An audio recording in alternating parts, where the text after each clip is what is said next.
मदन नाज़रीन अस्सलाम वालेकुम। अवाम टीवी खबरनामे में आपका खैर मकदम है। मैं मोहम्मद कुमार। आइए सबसे पहले सुनने की सादत हासिल करेंगे हदीस मुबारक।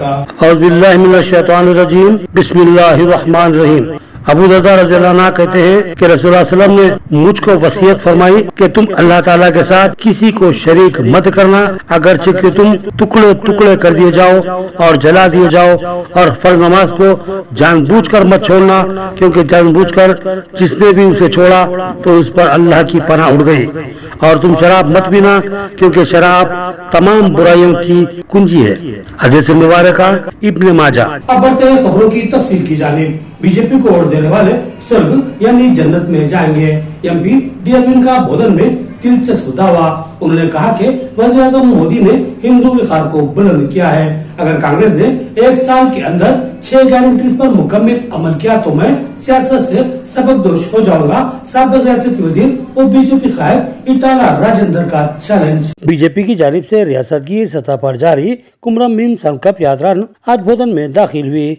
इस यात्रा ने नवीपेट, साटापुर, रंजन मंडलों का अहाता करते हुए बोधन में दाखिला किया और फिर बोधन अम्बेडकर चौराहे पर बीजेपी का एक जबरदस्त जलसे-आम मुनक्किद हुआ, जिसमें साबिक रियासती वजीर ईटाला राजेंद्र, एमपी डीआरविन और सदर जिला बीजेपी दिनेश कुमार ने शिरकत की। इस जलसे से खिताब करते हुए ईटाला राजेंद्र ने कांग्रेस हुकूमत के तमाम वादों को झूठा और नाक़ाबिले अमल करार दिया। उन्होंने कहा कि मैं साबिक में फाइनेंस मिनिस्टर था, मैं जानता हूं कि इस कीमत पर अमलावरी कैसे की जा सकती है। केसीआर ने किसानों को 1 लाख रुपए कर्ज माफ करने का वादा करते हुए उसको पूरा नहीं किया, और अब कांग्रेस वज़ीर आला रेवंत रेड्डी ने 2 लाख रुपए माफ करने की बात की है, तो सवाल ये है कि वो उसको कैसे पूरा कर पाएंगे। ईटाला राजेंद्र ने चैलेंज किया कि रेवंत रेड्डी ने जितने इंतखाबी वादे किए हैं, इन पर अगर वो 1 साल तक अमलावरी कर लेंगे तो वो सियासत से सबकदोश हो जाएंगे। उन्होंने कांग्रेस हुकूमत की 6 गारंटीज को नाकाबिले अमल करार दिया। एमपी डीआरविन ने अपने खिताब में कहा कि कांग्रेस झूठ पर मुबन्नी हुकूमत चला रही है और सिर्फ मजहबी व तबकाती इस्तेसाल के जरिए हुकूमत चलाना चाहती है। एमपी डीआरविन ने कहा कि बीजेपी वाले जन्नती हैं और सीधे जन्नत में जाएंगे। उन्होंने दावा किया कि अगर आप बीजेपी को वोट देंगे और मोदी का साथ देंगे तो आप सीधे जन्नत के हकदार बन जाएंगे, और अगर आप दूसरी पार्टियों को वोट देंगे और उसका साथ देंगे तो जहन्नुम ही आपका ठिकाना होगा। उन्होंने तावील पेश की कि वज़ीर-ए-आज़म नरेंद्र मोदी ने राम मंदिर का हया जैसा बड़ा कारनामा अंजाम दिया, आर्टिकल 370 को मनसूख करवाया और 3 तलाक बिल मुतारुफ करवाया, और भी बेशुमार काम अवाम के लिए उन्होंने अंजाम दिए हैं। लिहाजा बीजेपी का साथ देना इंतहाई लाजमी है।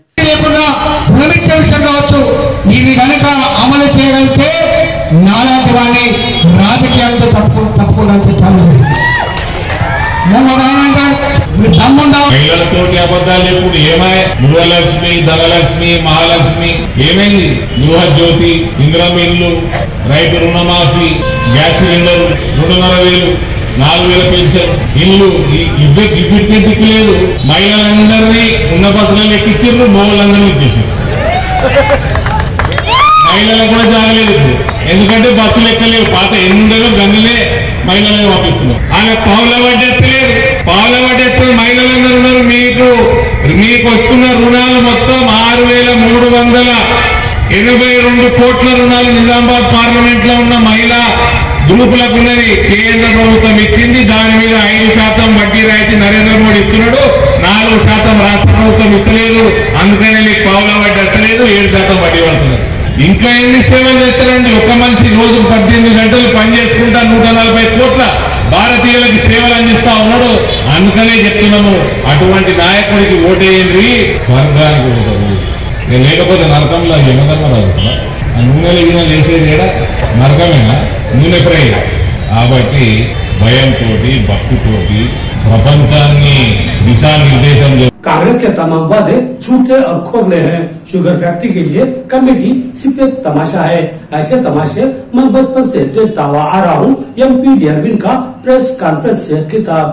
बोधन में एमपी डी अरविंद ने प्रेस कॉन्फ्रेंस से खिताब करते हुए रियासत हुकूमत को अपनी कड़ी तनकीद का निशाना बनाया और सवाल उठाया कि जिस शुगर फैक्ट्री में हुकूमती हिस्सेदारी सिर्फ 49% है, जबकि उसका 51% हिस्सा खानगी अफराद के हाथों में है, तो फिर हुकूमत इसमें एक तरफा फैसला देते हुए कैसे इस फैक्ट्री का अहिया अमल में लाएगी। ये सिर्फ किसानों और आवाम को गुमराह करने और पार्लिमानी इंतखाबात में फायदा उठाने के अलावा कुछ भी नहीं है। एमपी डी अरविंद ने कहा कि अगर कांग्रेस वाकई किसानों का भला सोचती तो फिर अब तक इसने किसानों के कर्ज माफ क्यों नहीं किए, जिसका इसने 6 गारंटीज में वादा किया था। अरविंद ने कहा कि 6 गारंटीज पर अमलावरी कांग्रेस के लिए मुमकिन नहीं है। इनमें से 4 गारंटीज पर अमल की जो बात सामने आ रही है वो भी सिर्फ पार्लियामेंट इलेक्शन तक ही चलाई जाएगी। इसके बाद इन स्कीमों को खत्म कर दिया जाएगा, क्योंकि कांग्रेस हुकूमत के पास इन स्कीमात को चलाना और जारी रखने की सलाहियत या ताकत मौजूद नहीं। एमपी डी अरविंद ने कहा कि मरकजी बीजेपी हुकूमत ही इस फैक्ट्री को चलाने की अहलियत रखती है और जिस तरह मुल्क में 66 शुगर फैक्ट्रियां कायम की गई हैं, उसी तरह इस फैक्ट्री को भी शुरू करने के इकदाम बीजेपी हुकूमत करेगी। उन्होंने रैतु बंधु स्कीम की रकूमात के गलत इस्तेमाल के भी इल्जाम आयद किए और किसानों से ख्वाहिश की कि कांग्रेस हुकूमत पर भरोसा करने के बजाय बीजेपी के साथ हो जाएं और पार्लियामानी इंतखाबात में बीजेपी को ही वोट दें, ताकि शुगर फैक्ट्री बोधन के साथ साथ हल्दी बोर्ड के ताल्लुक से भी कुछ अहम फैसले लेकर इन पर अमल दरामद किया जा सके। इस मौके पर इनके हमरा पल्ले गंगा रेड्डी और माइनॉरिटी मोर्चा जिला सदर खिजर अयाज भी मौजूद थे। नहीं है क्या 7,000 करोड़ रुपए रैतु बंधु के पैसे छोड़ के गया केसीआर। कोमटिरेड्डी 2000 लेके गया, कोमटिरेड्डी श्रीनिवास रेड्डी 3000 लेके गया। क्यों? इलेक्शन में खर्चा किए, इलेक्शन में 300 करोड़ खर्चा किए तो 3000 करोड़ लेके गए। बकरा कौन बन रहे? ये किसान बन रहे बकरा, ये एम्प्लॉइज बन रहे बकरा, पब्लिक बकरा बन रहा। और कितने प्रेसमेंट करते ऐसा ఎన్ని సార్లు చూసుకుంటే తెలుసా కింద ఎన్ని రోజులు మరేస్తారు ఏ ఇచ్చేకు చెరుకు లారీ ఉంటుండే భూగలం కస్తే జాన్ కంప్లీట్ అనుకుంటుండే ఈ రోడ్డు ఫ్యాక్టరీలు అంటే నిజామాబాద్ అనుకుంటుండే రోడ్డు పంట లైన్ నిజామాబాద్కి వెళ్ళి భూగలానికి వస్తే ఆడికి వెళ్ళి ఏం కాక ఒక సైడ్ మొత్తం చెరుకు మన చెరుకు లారీలే ఎందుకంటే ఇట్లా ప్రెస్మెంట్ అంటే కూర్చుంటారు విజృంభించుండ్రి ఒక దేశాన్ని కాపాడే ఆయన కోసం ఉద్యోగం చేయండి। निजामाबाद के एड़पल्ली मंडल के मौजे नेहरू नगर की रहने वाली कमसिन नेहा बेगम ने रेसलिंग में कई गोल्ड मेडल हासिल किए। ब्यारस कायद अकबर नवाजुद्दीन और दीगर ने इस तालिबा को तहनीत पेश की। नेहा बेगम टेम्परिस फॉर गर्ल्स आरमूर की तालिबा है। नेहरू नगर सारंगपुर की रहने वाली नेहा बेगम, जो कि टेम्परिस स्कूल आरमूर बराए तालिबात में जेर तालीम है, इस लड़की ने रेसलिंग में हिस्सा लेते हुए चौंका देने वाली कामयाबियां हासिल की। टेम्परिस स्कूल की जानिब से तलबा को न सिर्फ म्यारी तालीम फराहम की जा रही है, बल्कि उनको मुख्तलिफ फनून और खेलों की भी तरबियत फराहम की जा रही है। नेहा बेगम ने रेसलिंग की तरबियत हासिल की। इब्तिदाई तरबियत के बाद उसको हैदराबाद के एक खुसूसी तरबियती कैंप में भेजा गया था और फिर इसने मुकामी, जिलाई और रियासती सतह के मुकाबलों में हिस्सा लेते हुए मुसलसिल गोल्ड मेडल हासिल करने का रिकॉर्ड बना लिया। इस होनहार लड़की की कारकर्दगी से मुतासिर ब्यारस रूरल के सीनियर कायद अकबर नवाजुद्दीन ने सारंगपुर में उनके ऑफिस में लड़की की तैनाती तकरीब मुनक्किद की, जिसमें इस लड़की की शालपोशी व गुलपोशी करते हुए मुबारकबाद दी गई और लड़की की हौसला अफजाई करते हुए नए ख्वाहिशात का इजहार किया गया। अकबर नवाजुद्दीन ने बताया कि हमारे लिए फख्र की बात है कि हमारे जिले बिलखसूस एड़पल्ली मंडल के मौजे नेहरू नगर से ताल्लुक रखने वाली इंतहाई कम उम्र लड़की शानदार मुजाहरा करते हुए रेसलिंग में मुल्कीर सतह पर अपना मुकाम बना लिया और जिले का नाम रोशन किया। हम इस लड़की नेहा बेगम को और उसके वालिद अब्दुल रफीक को दिल की अमीर गहराइयों से मुबारकबाद देते हैं। इस मौके पर सारंगपुर के अहम कायदीन मोहम्मद अफसर, वी राजू, वाहिद अली, अंजी और बी अशोक के अलावा दीगर मौजूद थे। मेरा नाम नेहा बेगम है। मैं नेहरू नगर सारंगपुर एड़पल्ली मंडल निजामाबाद डिस्ट्रिक्ट से हूँ। मेरे स्कूल का नाम तेलंगाना माइनॉरिटी टेम्परिस आरमूर गर्ल्स 1 से हूँ। मुझे फर्स्ट हॉस्टल में की ट्रेनिंग दिए। उसके बाद की हैदराबाद खैराताबाद एलबी स्टेडियम में 3 मंथ्स का कैंप रखे और 3 मंथ्स का कैंप रखने के बाद वहाँ पर सेलेक्ट करे बच्चियों को और वो सिलेक्शन में सेलेक्ट हुई। वहाँ से हैदराबाद से मुझे भद्राचलम ले गया है। भद्राचलम ले जाने के बाद वहाँ पर 7 सोसाइटी से खिलाया गया है और वहाँ पर मैं 6 सोसाइटी से खेलकर गोल्ड मेडल लेके आई हूँ। फिर हमें गोल्ड मेडल लेके आने के बाद जैसे कि हमारे हॉस्टल को भेजा गया है। और मैं हॉस्टल को जाने के बाद वहाँ पर बहुत सारे गेम खेली हूँ, जैसे कि केसरी गेम खेली, वहाँ पर भी हासिल हुई। और केटीआर सार के बर्थडे के दिन भी निसी की हैदराबाद में निसी की मुझे बुलाया गया था, वहाँ पर भी खेली, वहाँ पर भी निसी की जीत हासिल हुई मुझे। और मैं डिस्ट्रिक्ट लेवल बांसवाड़े में और निजामाबाद में भी खेली, वहाँ पर भी गोल्ड मेडल आया है। और स्टेट लेवल में भी मैं निसी की वरंगल में जाके निसी की खेल के आई हूँ, वहाँ पर मुझे गोल्ड मेडल आया है। मुझे नेशनल के लिए निसी की पंजाब लेके जा रहा है, और पंजाब लेके जाने के लिए मुझे निसी की 3 तारीख, अभी डेट कंफर्म नहीं है, 3 तारीख को बोलते बोले मैं रेसलिंग खेलती हूँ। ये लड़की टेम्ब्रिज स्कूल से जो गेम्स में मेडल्स हासिल करे, हम पहले बार तो ये लड़की को मुबारकबाद देते हैं। हमारे सारंगपुर के आवाम के तरफ से ऐसी होनहार बच्ची को हम मुबारकबाद देते हैं। और इसी तरह ये बच्ची नेहा बेगम एडपल्ली मंडल नेहरू नगर के रहने वाली लड़की जो टेम्ब्रिज स्कूल में हॉस्टल में रहकर जितना परफॉर्म करे, हम बहुत बहुत मुबारकबाद देते हुए हम इनकी दिलपोशी करें। और इसी तरह नेशनल लेवल्स में जा रहे, वहाँ भी गोल्ड मेडल हासिल करना बोल के हम अल्लाह से दुआ गो है कि ऐसी लड़की गरीबी हालत से एक गवर्नमेंट स्कूल में पढ़कर ये मुकाम पर आए बोले तो मैं आवाम से गुजारिश करूं ऐसी लड़की को एनकरेज करके अच्छे मुकाम पे निजामाबाद का नाम और नेहरू नगर का नाम बढ़ाना बोलकर भी यही ख्वाहिश कर। बिस्कुल्ला के मदरसे से आंडफाज कराम ने तकमील हिफ्ज कर ली। आखिरी रुकू पढ़ाकर हाफिज मोहम्मद लहक खान ने इनके हिफ्ज की तकमील की। वो इस दस्तारबंदी तकरीब के मेहमान खुसूसी थे। उन्होंने तकमील हिफ्ज की सादत के हसूल पर इन हुफ़ाज को मुबारकबाद दी।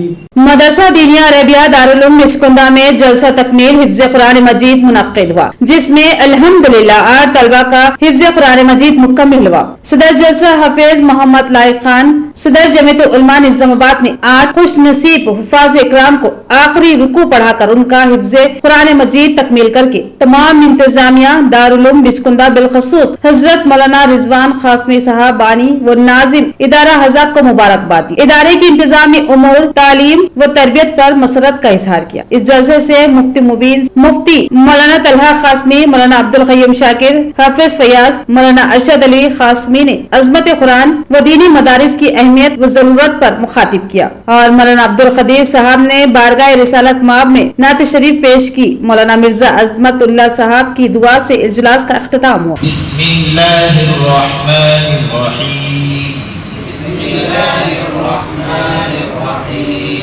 इन्नल मुत्तक़ीन फी ज़िलालिन व उयून, इन्नल मुत्तक़ीन फी ज़िलालिन व उयून, व फ़वाकिह मिम्मा यश्तहून, कुलू वश्रबू हनीअन बिमा कुंतुम तअमलून,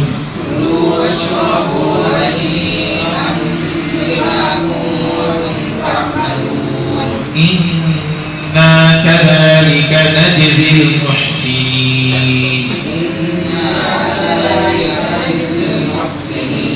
वैलुन यौमइज़िन लिलमुकज़्ज़िबीन,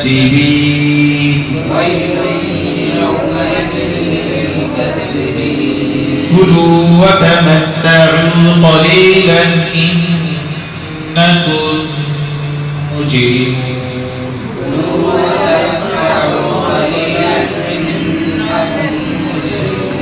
वैलुन यौमइज़िन लिलमुकज़्ज़िबीन,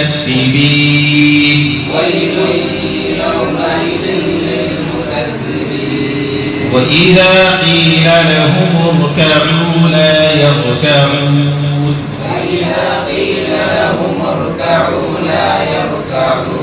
वैलुन यौमइज़िन लिलमुकज़्ज़िबीन,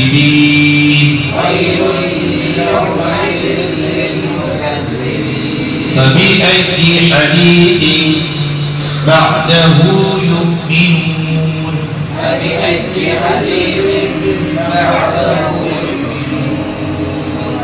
इंटरव्यू मंडल के मौजूद में आतिजत की कहा जैसा 2 मकान मुकम्मिल और 1 मकान जुज़वी तौर पर झुलस गया। रूरल एमएलए भूपत रेड्डी ने नुकसानात का जायजा लिया और नुकसानात की पाबाजाई का तयक़ुन दिया। इंदरवी मंडल के मौज़े-उल-उलम में आतिशबाजी का एक बड़ा हादसा पेश आया, जिसमें 3 मकान मुकम्मल तौर पर जलकर खाकसर हो गए। इतला मिलते ही rural MLA doctor Bhupat Reddy ने मौज़े-उल-उलम का दौरा किया और वहां पर होने वाले नुकसान का जायजा लिया और मीडिया से बात करते हुए बताया कि तीनों मकान जलकर पूरी तरह खाकसर हो चुके हैं और घर में कोई चीज बाकी नहीं रही। घरेलू साजो सामान, कपड़े और दीगर कीमती अशिया कुछ भी बाकी नहीं रहा। आग लगने की वजूहात का अभी तक इल्म न हो सका। अभी इस बात की तहकीक की जा रही है कि ये आग शॉर्ट सर्किट का नतीजा है या फिर किसी ने जानबूझकर लगाई है। बहरहाल तीनों खानदानों का बड़ा नुकसान हो चुका है, लिहाजा फिर इन खानदानों की जुज़वी मदद की जा रही है। महकमा रेवेन्यू की जानिब से कुछ रकम और खाने पीने का सामान फराहम किया जा रहा है और इनकी जानिब से भी कुछ रकमी इमदाद की जा रही है। एमएलए डॉक्टर भूपत रेड्डी ने कहा कि वो जल्दी हुकूमत से नुकसान की पाबजाई के लिए नुमाइंदगी करेंगे और इनको हाउसिंग स्कीम के तहत मकानात की फराहमी को यकीनी बनाएंगे। लोलम विलेज लो ప్రమాదవశాత్తుగా 2 ఇండ్లు కంప్లీట్ గా డ్యామేజ్ అయినాయి।